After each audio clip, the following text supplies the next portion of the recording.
ahead.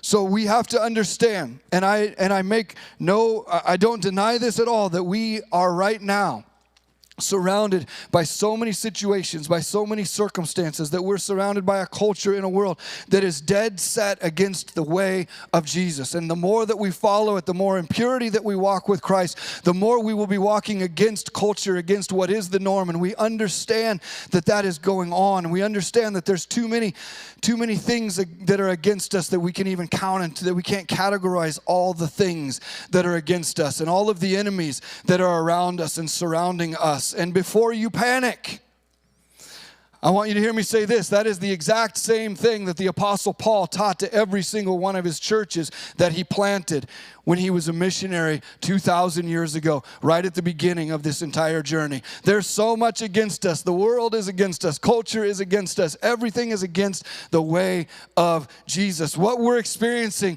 is nothing new. There's a couple ways that you're going to process the world around you. One is that this is the end and that we're heading towards this direct confrontation and this showdown with culture, and the end is coming, and we're going to be in this fight, and we have to fight for what we get and all of that stuff. Or you're going to view this as the showdown was finished at the cross, and everything that we're doing now is simply walking out the victory of Jesus, the kingdom of Jesus, and the gospel of Jesus. The way that you view what's happening right now is either an inevitable train wreck of an end. I look around this world, and I hate to say this and sound like someone who studies their Bible too much, but I look around the world and I see the way that people are responding to what's going on, and I boil it down to your eschatology, your basic view of the end times and what God is doing.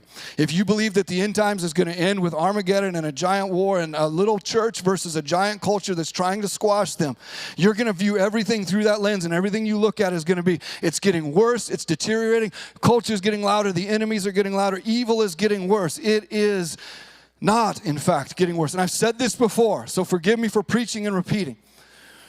But evil is not getting worse. Evil is finite. The only thing that is infinite is God.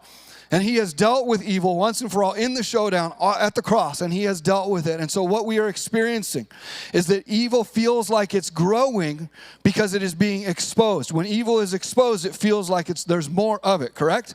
So when, as the church, as followers of Christ, when you recognize that evil is increasing around you and you're going, oh my goodness, it is everywhere. That is God's Spirit revealing evil so that the church can wake up and carry the light and the remedy into and to confront that evil. It is spiritual, sure, but it's also very real and physical around us. We just have to understand how we're perceiving it and whether we're living from inevitable war and turmoil or already procured victory that we get to stand in.